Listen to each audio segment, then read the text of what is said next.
حضرت عمر کہنے لگے میری بیٹی جوان ہوئی. حضرت ابو بکر آئے نماز پڑھنے کے لیے مسجد میں.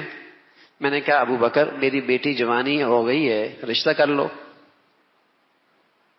حضرت عمر ابو بکر خاموش.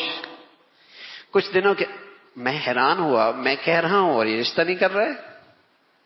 پھر عثمان آئے, ان کو کہہ دیا عمر نے بیٹی جوان ہو گئی ہے رشتہ کر لو. وہ بھی کوئی جواب نہیں دے رہے. کچھ دنوں کے بعد ایسا ہوا حضرت عمر کہنے لگے کہ میرے گھر میں اللہ کے نبی کے رشتے کا پیغام آ گیا. فرمانے لگا ہاں اب میں سمجھا تھا ابو بکر کیوں خاموش تھے, عثمان کیوں خاموش تھے, اللہ کیا کچھ اور کہتا.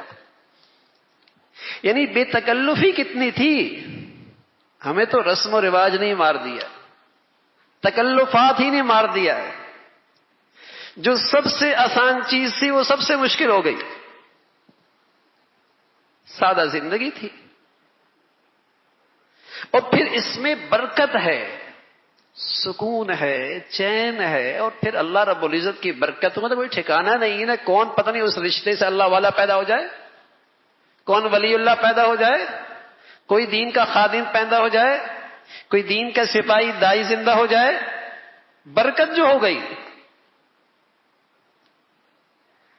لیکن اگر اس پہلے موقع پر بھی اگر ہم نے کچھ ایسا کر لیا جس سے برکت روٹ جائے تو زیادتی تو ہم نے بھی کی نا. وہ بچے تو بچے ہوتے ہیں, ان کی تو عمر جوانی کی ہوتی ہے. یہ تو بڑوں کی ذمہ داری ہے نا, بڑوں کو دیکھنا ہے نا کہ نکاح کو عبادت تو رہنے دو, اسے عبادت رہنے دو, اسے گناہوں کا مجموعہ نہ بناؤ. اس کا ریئیکشن ہوتا ہے, گناہوں کا ریئیکشن ہوتا ہے. گناہوں کی نحوستیں ہوا کرتی ہیں. تو سادہ کم خرچ والی شادی, کم نکاح شادی کم خرچ والی.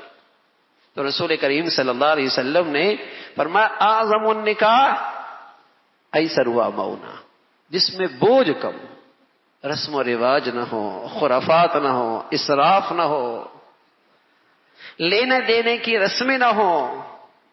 اب بچی آ رہی ہے گھر بھی لا رہی ہے, ورنہ تو بچی کا رشتہ نہیں. گچی آ رہی ہے بیچاری, اتنا فرنیچر بھی لا رہی ہے, اس کے بغیر گھر میں قابل قبول نہیں. یعنی شرائط ہوتے ہیں, پہلے سے فہرست بنائی جاتی ہے, پہلے سے اس کے لیے تجاویز ہوتی ہیں. یہ زیادتی ہے, یہ زیادتی ہے.